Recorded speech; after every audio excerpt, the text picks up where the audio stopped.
Ladies and gentlemen, Alan Major, Doug Caputo here today. Welcome back to another episode of the Rising Coaches Podcast. We are joined with a good friend, the Assistant Director of Video and Recruiting for Pitt University, Coach Rob Blose. Coach Blose, welcome to the podcast. What's going on, guys? Grateful to be on here. Yeah, welcome. Welcome. Go Panthers, man. Go Panthers. Let's go. My guy. No, it's great to be able to chop it up with you. One thing, and I know we talk about this all the time, but it's instrumental for you to be able to be on here to tell your story, not just because it's good to hear a coach's story, but because your story is something that is unique. Like as we were talking off, like you have a little bit of experience at a community college, but for the most part, majority of your career is in one area. You were the student manager for 2 years, grad assistant for 2 years, assistant director of of video and recruiting now where you are. But all of that rise was from Pitt University or in the university. So just give us from working at Pitt, as I mentioned, those three different positions, working your way up the chain from ultimately being a student manager. What have been the biggest lessons learned about growing in a high major program that you have learned so far? Yeah, I work for a super awesome staff that has given me the opportunity to be myself and just help add value to the program. And I'm super grateful for the fact that I was a manager and coach saw value in me being a part of the program and elevated me to a grad assistant, obviously on the full staff now. But I would say the three biggest lessons are just one thing I learned from coach is just showing up each and every day. Like as a kid, you kind of go home and like if you're at school and things don't go well, and you could tell your parents like, hey, like, this happened to me or whatever. Like there's that getaway of like things aren't going right. Like I'm trying to get away, like not being around. With like this being like every day, the season being so long, like whether things go well or don't go well, just being able to show up each and every day with a positive attitude and give your best, and try to help as many people as possible accomplish their goals, their dreams, players, coaches, everybody on the program.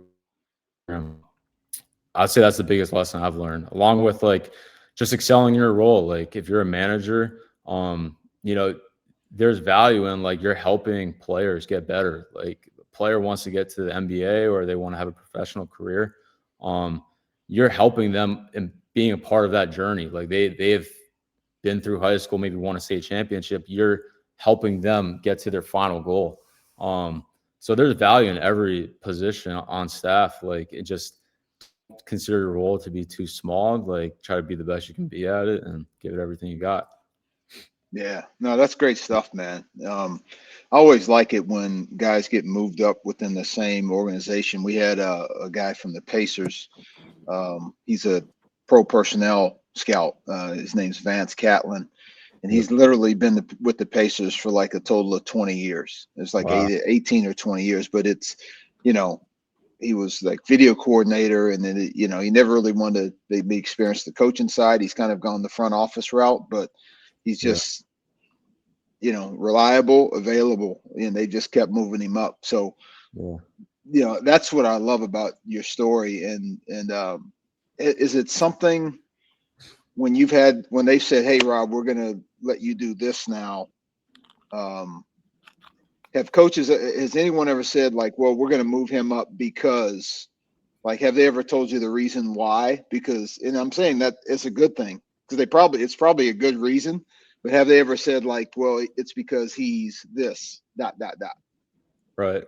I would say more so, when I was a manager, like the biggest thing I mentioned before, just showing up each and every day. Like I was always just trying to be available. If there was, if a guy needed, whatever a coach needed at a certain time, just being willing to support them and just be that ability to be available led to them knowing that, okay, like this is somebody who's really passionate, serious. If I give them a task, like I trust them to accomplish that and they're going to do it the best of their ability. And so with that, I think that helped open up the opportunity to become a grad assistant. And when I was a grad assistant, I think the biggest thing was just trying to find holes that like weren't covered. that, could be of use, like a resource to the coaches. And, if they liked it and they ran with it, great. If not, like, you at least try to think of something different, creative that they could use, and maybe it's of value to them and it helps to make better decisions, or it helps to, maybe get a guy down the road. I think when the whole transfer portal started, really like becoming big time with rebuilding rosters and everything, I showed that, I could help pull video from Synergy on guys that we would be looking at, try to get a quick glimpse of like, okay, is this somebody we want to pursue? And showing that ability that I could do video along with also evaluate guys and, showcase their skill sets, that helped get me into the position to be on full time. Coach saw value in that, and that was like the biggest thing. So I would say just more so going back to that, like finding different holes that you can cover and add.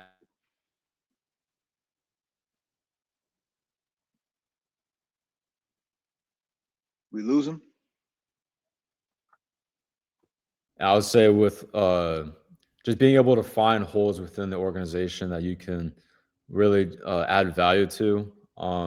If you just see things that aren't being done that, could be of a resource to the coaches, like that's the biggest thing with, they want to keep you around at that point. Like you're helping the program get better each and every day. So I would say that would be the biggest thing too. It's just adding value wherever you can find. Yeah, that's the magic word that we hear out here a lot. For sure. From people at different levels. I'm talking NBA people say it. High school guys say it. College guys say it. Head coaches at all levels are saying it. Like that's why they hire people, add value, like 100%. Yeah. I was gonna say, no, go ahead. Last thing is like no task that you're given like is too small. So like, if they trust you to do a certain thing, like whether like I help with when I first starting out, I help with making scouting reports, like printing the packets, getting them prepared. But like I have to be trusted to do that. Clearly, like, yeah, like does everybody want to be printing papers? No. But like the fact that somebody actually trusts me to make sure this is going to get done and it's going to be ready by the time the coaches get in. And yeah, like that's important. Like that, you got to take pride in those little things because that then allows you to earn the trust to do more. And so I think that's a huge component to it. Yeah, no, I had a coach tell me one time because he's an older coach and he's not in the business anymore, but he's frustrated with things he hears in our profession, and he used this phrase like, "Why don't guys glorify things that don't bring them glory?" Yeah. And basically he's saying like, why not take joy in the little things without having to get your flowers for it? It's okay to get flowers when deserved, but don't create reasons to get your own flowers, for things. Like do the stuff that nobody sees and take pride and joy in that. And so, but you kind of embody what they said that in the Patriots facility, they always talk about the do your job thing, in the locker room. But one thing they never talk about is their front office motto was the more you can do, ... the more you can do. So that's how they promoted guys from, Patriots always promoted internally in the front office. But their motto was the more you can do, the more you can do. So the more you show that you can do, the more they'll let you do. But that's you really kind of embodied that approach, man. So that's good. I didn't know that, and that's really good. Just because, like, I was fortunate enough. I talked to, it was a short conversation, but I think he's director of personnel with the Hawks, but Bryson Graham. And before I talked to him, he was the assistant GM at the Pelicans. I read an article and it said like he first started out like he was getting coffee for the people in our organization and driving guys to the airport. And he was at the time the assistant GM of the Pelicans. Like, so like if he could do it, like I could do it, you could do it. Like, right. And he did those tasks like to the best of his ability. And like you said, like you get more and more because of that. It's really good. Well, and the thing is too that I've learned experience is coaches will test you to see how much you're willing to do, to see how far you're willing to go, even if it's something little. Because a lot of people, for the coffee instance, if somebody says, "Hey, go grab me a coffee and go check all the other staff, make sure they need something." Right. There's some people who are probably going to do that and be like, "This is stupid. Like, why do I have to be the coffee boy right now? I want to be out on the floor." And you can see the way they do it, right? Like, so they're probably not doing. I don't want to say everybody, but there's some people out there who are probably like, I'm going to give him this task to see how he tackles it. If he does a good job, you know what? Well, it definitely will tell more about his character, about his future. And now, do I want to keep this guy around? Well, if he's throwing a fit about buying his coffee, how's he going to feel about having to write up a full scouting report of the next 5 teams that we play? You know, like, it's definitely a lot more difficult work. So I'm sure a lot of times there's tests in those too. 100%. Yeah, no doubt. So you talked on a little bit. I mean, obviously being the assistant director of recruiting and video, you work a lot with video. I know you work with our guy, Billy Hubley over there, breaking down some different things. And for those who haven't heard, we were fortunate to be able to get him on and let him tell his story before about all that and his side of things. But I know one thing when me and you talk all the time, for reference for people who on here, like me and Blose get to hang out. We're fortunate enough to both be in Pittsburgh. We get to hang out enough outside of this. So that's where we get to talk a little bit more. But you talk about like the NIL side a little bit. And I know you get somewhat of a hand in some all of that too. How do you begin looking at a player? Like, say there's a potential player. How do you break down the on-court impact that they bring to a game into like the NIL value side of things? Do you know what I mean by that? Yeah. I would say like with the NIL, like there are no rules, obviously, and things are changing every year. Like if you were to look at the market, it's double, triple, quadruple. It's not what it was 3 years ago. It continues to change. The revenue sharing hopefully can make it a little bit better with like at least knowing going into it what you might need. I would say like when evaluating players, the biggest thing is each level is different. High major, I would say more so positional size adds value. Shooting, the ability, the playmaking ability, and to go along with demand on the market. Like if certain positions like in the NBA cost more, like wings, they might be more expensive because there's less that give you that superstar ability. So in college, it could be point guards, it could be the center position. But ultimately, with the demand in the market will tell how much a player is valued. And then to go along with that, like if you're a high major player and you're going to a different university or a different high major school, like you've proven and you have experience at that level that you can produce consistently, like, there's a premium to that. So there's a bunch of different ways to look into it, but it ultimately, like, you kind of have a formula of like, okay, like these are things that would translate to this level. And this is kind of the range of what maybe a starter would pay or what a rotation piece would pay, and kind of do your due diligence and figure out if that's something that you want to pursue for a certain guy. Yeah. I'm gonna ask you a question that has probably no definitive answer, but I'm gonna ask it anyway. Yeah. How do you navigate? Maybe this is the best way to put it. How do you navigate when you obviously got to deal with agents now, and an agent is saying, "Yeah, well, my guy is being offered blah blah blah, whatever the number is," but now you have to either try to verify that, or you have to just trust what the guy is saying, or you have to somehow dig and find out if that's really true. So how do you know what I mean? So how do you guys, how do you best navigate that? Because that's now a very real part of the conversation, is what is being quoted or hoped for really the truth? I would say more so I'm not in the position where like I talk to the agents. But in general, like I would say when you start to hear different things about like the numbers from about different players, you kind of understand what, like going back to it, like if you think the player is a starting caliber player, their value is different than somebody who might be a piece to the team, like a rotational piece or some thing. It's kind of like the NBA model. Like you're going to pay your starters more money than you're going to pay like the guys that you're just developing. Like, and you want to consistently get better and better. So it's really like just hearing and understanding like what do you see with that player? Do you think that player can come in and play a lot of minutes, and impact winning? And they're based on what you hear about other people and their numbers, like that kind of helps you get an idea as to what you would probably look at. Yeah. No, that's interesting. I just think that dynamic adds to the whole. That's just another layer that gets added to this whole deal in managing that. So, yeah, good stuff.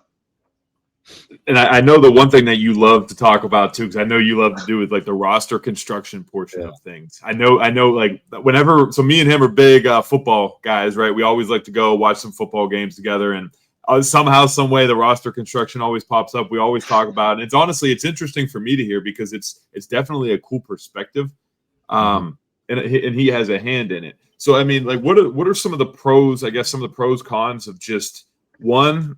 I mean, overall, not even has anything to do with Pitt, just more NIL as in the in the new realm now of basketball, the roster construction, and how do you think how is that going to affect teams, especially low major, high major, getting recruits out of high school, things like that? Like, how do you feel like that's going to transition and help?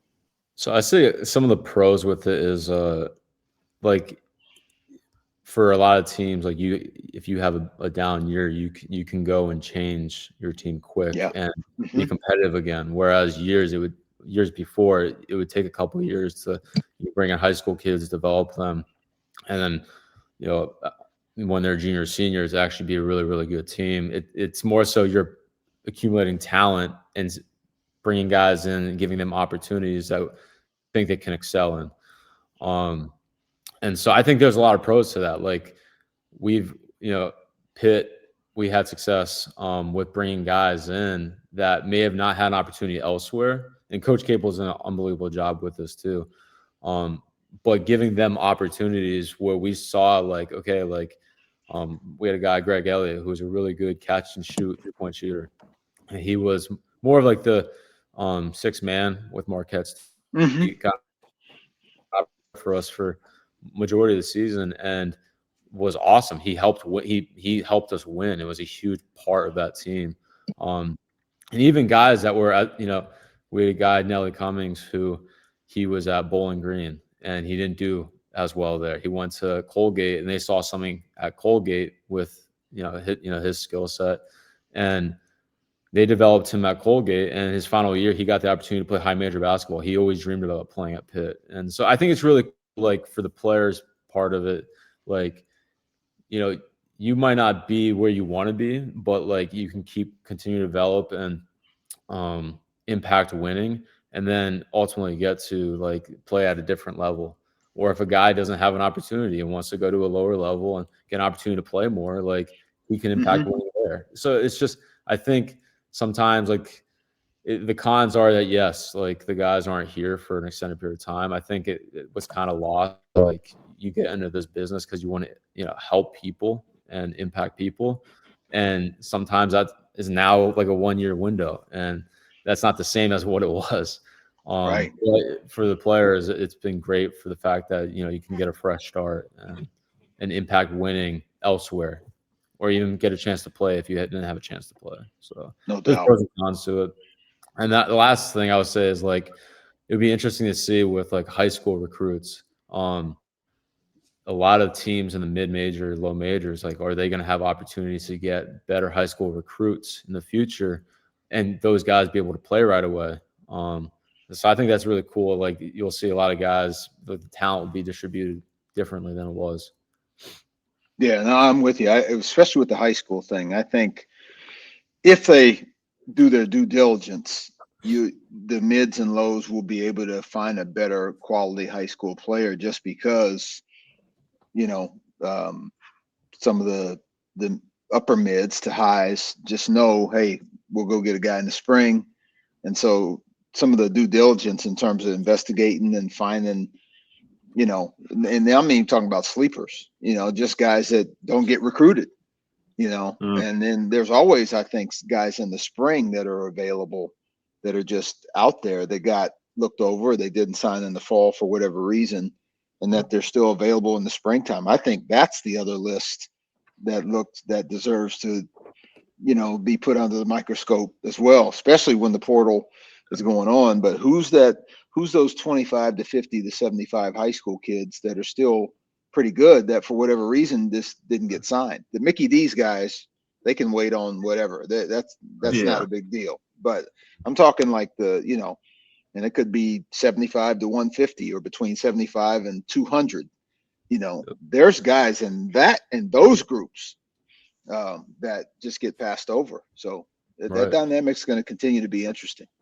Yeah, and I think it's awesome for the low major teams because they get to recruit those guys out of high school and give those guys the opportunity to play. And no doubt, it makes their quality of basketball better too, and it probably can help them be more competitive faster as well in their conferences. So yeah, I think ultimately, like, you would love to have guys here for a longer period of time so that you can make an impact and help them.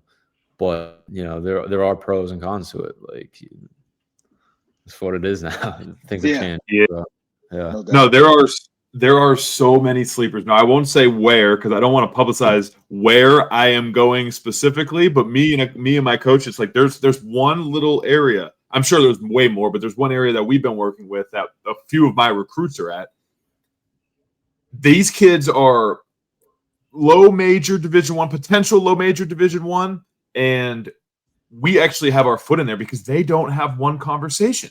That nobody is talking to them. They're just completely going under the radar because not many college coaches are really recruiting them. So we're just like, take your shot. I mean, now we started since we just hired a new coach. Well, by the time this airs, it'd be different timing. But he comes in. We only have a limited time. There's all these Division I players that are just going completely under the radar. We almost pulled a couple Division I guys. So it's like it's helping low schools, and we're Division III. We're not even a low major Division I. So if we don't have the money to throw around like low major, we lost a couple of Division I schools late, which is crazy.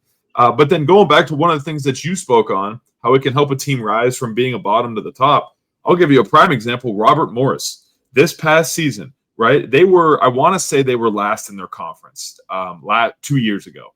They were not doing very well. They had to completely rechange the staff. There's a bunch of things. And then they go from last to then this past season, they won the championship. They did a good run against Alabama in the NCAA tournament first round. The previous year, they were 10-22. This past year, they were 26-9. So things completely changed for them, which is just absolutely drastic because they just hit the portal, they brought some new guys in, and you see the growth. How cool is that, too? Like, that 1 year, all those guys could be on a journey with one another and, like, impact winning, like, and where maybe their previous spot they were at before wasn't the case, but now, like, you're part of an NCAA team all within a year. So, yeah, like there's so many different ways you can look at it, but yeah, it's definitely times have changed and it's not the same, but for better, for worse. Yeah, for sure. So with your role, we'll stay kind of on that area, but we'll go to a different perspective, a different area, just more of like the recruiting side, the video side. You do a lot of assistance with like filming, editing, preparing video for the coaches, recruiting support. So like, what of those job elements do you find are like most challenging, or like things that you do? Is there anything in that you find more challenging in comparison to maybe more rewarding? So I'll say the challenging part to it, and we just experienced it with the internet connection. But like in a video role, sometimes when you're like filming practice, and you could have everything to a T, you could come down to practice early, set up early, and then at the wrong time, like the computer doesn't work the way it's supposed to, or the internet goes down, and you lost like 30 minutes of live play. That is definitely the most challenging thing to tell coach, like, hey, like, yeah, we might be missing part of practice today. So even though you're trying to do a good job, and you're like, sometimes there are things that are out of your, that affect you that you can't change. So I would say that's definitely the most challenging, is being ready for whatever comes up with technology. But besides that, most rewarding definitely would be, I help a lot with like the recruiting visits. when we get kids on campus, high school transfers. I think it's kind of, you take it for granted, but you don't realize like those kids that end up coming to your campus and visiting, they dreamt of that weekend to come up and see like a Good point. university that that they maybe dreamt of playing high major basketball, and Pitt might have not been the school, but like it became a school that you're intrigued by, and you come to the school and it's like, yeah, I want to call this home the next couple of years. Or if you have aspirations to make it to the NBA and you want to find that place that can really like develop you as a player and as a person, like, so being able to within 48 hours sell them of coming to the school, along with like being able to carry out, they used to dream about experiencing, I want to go visit high major campuses. So I think that's the coolest thing, is like they've been wanting this opportunity to come do this, and you get to partake and carry out the operation of actually executing that. So yeah, what's Really good. I always like asking this, because I think guys give opinions of their head coaches, and people need to know how good Jeff Capel is. I think he's probably one of the best kept. He's not maybe a secret in college basketball, but I think who he is as a person is probably one of the best kept secrets in our game. What's his superpower day to day? I would say Coach Capel, he's his superpower is literally just bringing the best out of his players, his staff, and just really like the relationship part of it. Like, when we're not just part of a program for like a short period of time, like these connections that we make, like they're lifelong connections. So the guys that he's coached at Duke, at Oklahoma, even here, like I think the coolest thing to me watching this from afar is like, I wouldn't say afar, but like on staff, is like seeing like how much he loves, appreciates the relationships that he has with his former guys and former staff. Just getting to see them and seeing them be successful, like that's been the coolest thing, man. It's just the relationships that he has with the people that have worked for him or the people that he's coached. That's been honestly like the most rewarding thing, personally. Yeah. No, we've had him on the pod before as well, and that's not the least bit surprising. So yeah. Also, like the stories that he has, like like when he worked at Duke, the stories that he would tell when he played at Duke. It's just been super cool just to listen and see all of it. Yeah, I bet. Get to go travel back with him to back to Duke whenever you play them. I'm sure that's an experience. That's probably a fun time to be able to be out there on the floor. Especially you're just coaching where one of the places that you help grow, right? Even whether as a player, as a coach, anyway, like that's a cool experience. I'm lucky this upcoming season I get to go back to my alma mater and coach on the same floor against the team that I played for. And it'll be a cool experience, but it's just one of those, like, I'm getting chills before I even go there. So, once you step in, it's going to be different, Yeah. No, for sure. It's like that. I couldn't imagine what that would be like, knowing he played there too. But I think that obviously going there, just trying to win a game. So it's try to keep it, every game. Yeah. The main thing. Yeah, no doubt. So if you had anything just from the staff that you have worked with over the 6 going on to 7 years, Coach Cape, and everybody else on staff, I mean, just anything from evaluations to relationships, program building, if there was just anything, like what do you feel like is something that you really learned the most from, like in an area? That's a great question. I would say that's a really good question. I would definitely say, going back to the whole staff, like really relationships, like treat everybody well that you meet. You have no idea like the impact that they will have or the journey that they will be on. And life's too short to like treat people, not well. Like you should always treat people that you work with equally. And I'd say the biggest thing is like maintain good relationships, always keep in touch with people, and Yeah. Yeah. No, we It's not easy. Yeah. But knowing the guys you easy, have no. from Jeff to Coach O'Toole to, Milan, I mean, obviously Hubley. I mean, like there is a common thread going through you guys' staff of great people.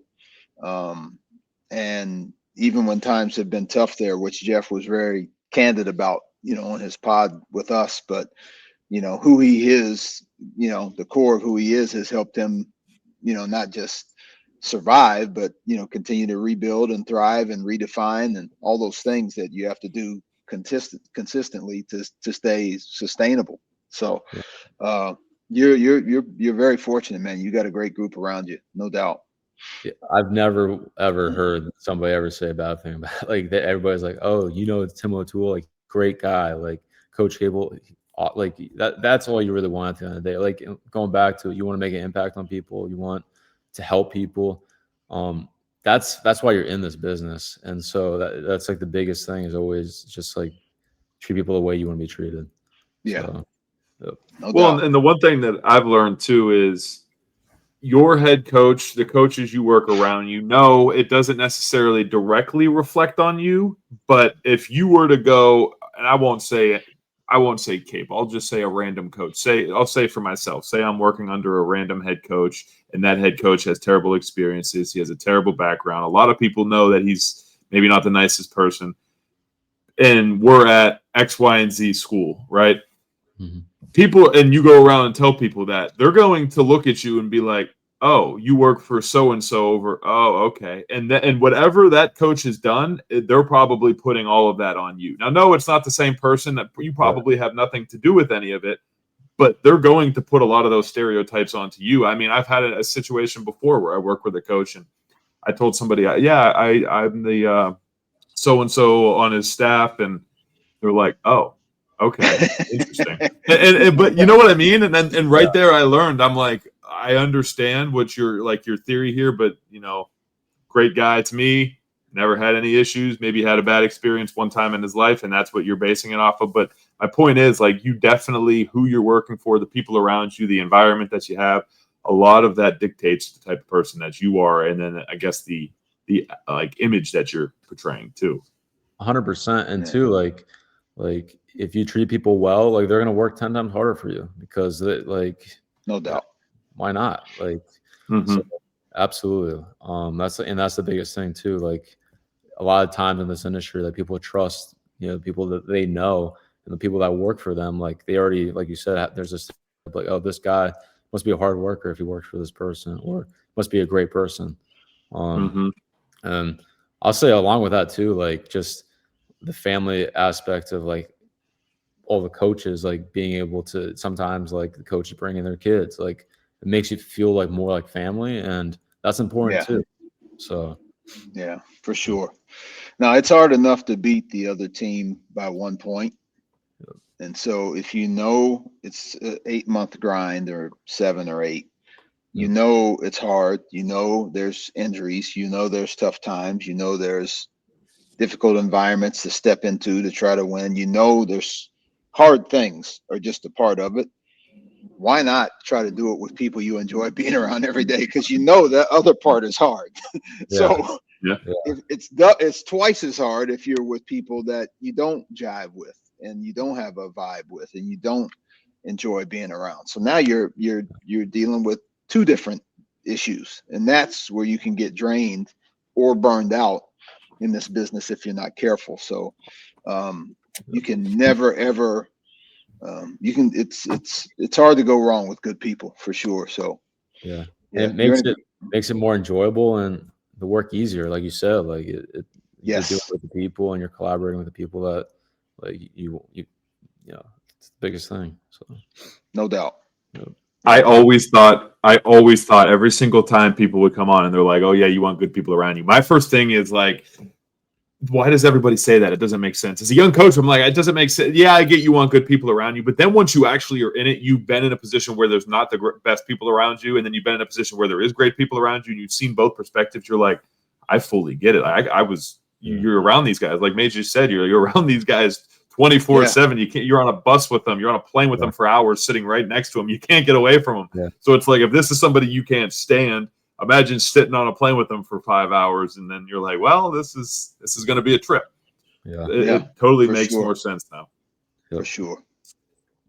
So, Blose, one thing we want to do is we want to just kind of put the bow on top, wrap it all up, and really, I want to say bringing you back to your first coaching position, although this isn't Lehigh Carbon Community College, but majority of your atmosphere and your background is at Pitt. So, just putting you back into that first, student manager position, thinking like-minded. I know there's a lot of people who would be listening that ultimately have had similar experiences and want to be in a spot that you're in, especially at a high major ACC school.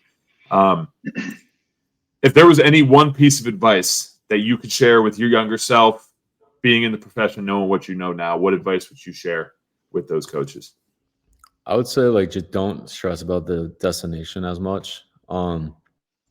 Like I said, I'm super grateful to be here, to work with a great staff.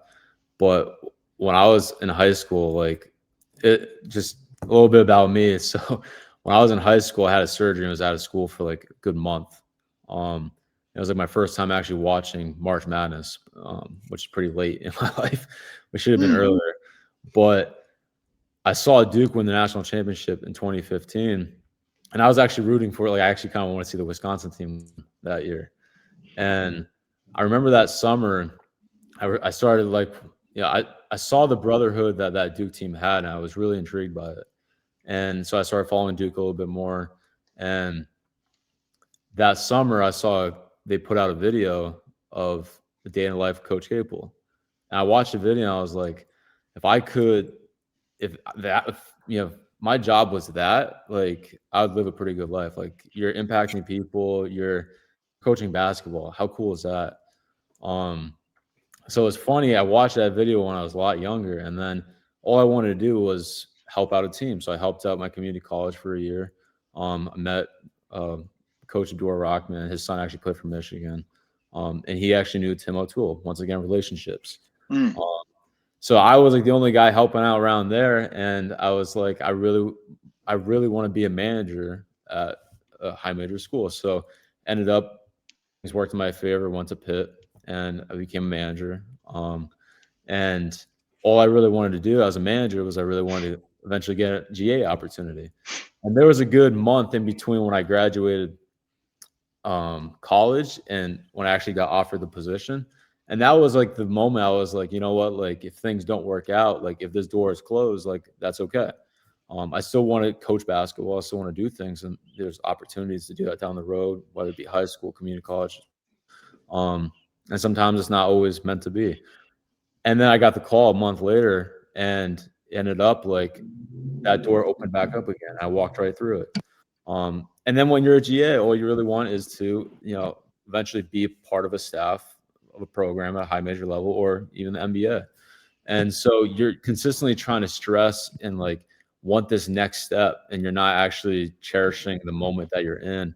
And I would say that's the one thing is just enjoy waking up and being a part of something, and waking up and taking pride in the little things, because if it's meant to be, it's meant to be.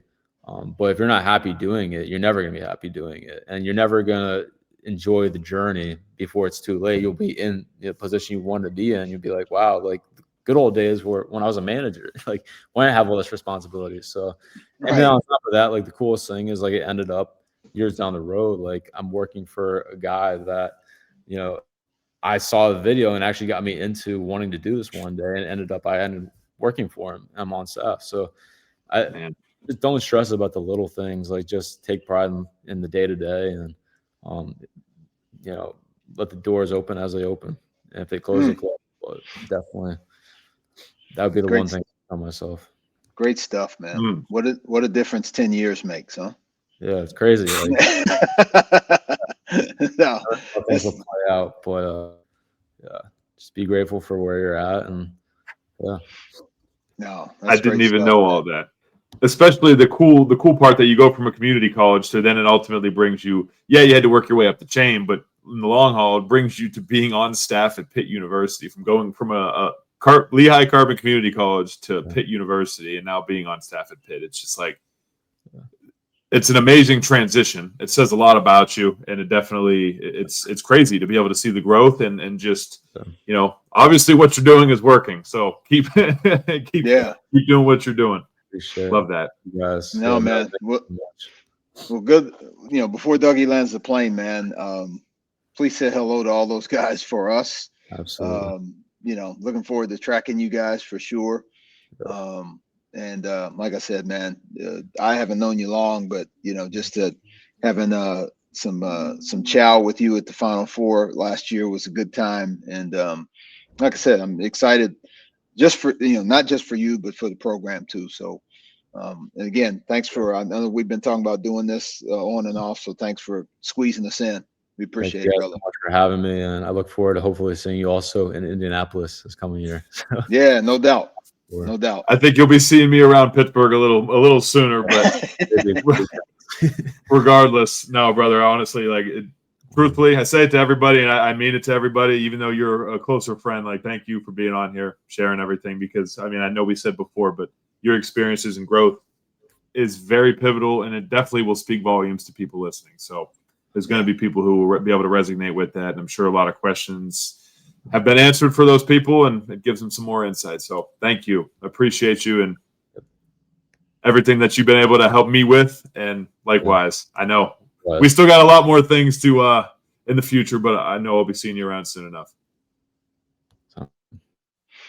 Well, everybody, thank you all for tuning in to another episode of the Rising Coaches Podcast. Your hosts here again, Alan Major, Doug Caputo. Keep working. All you coaches, keep rising. Good luck this year, and we'll see you all soon. Take care.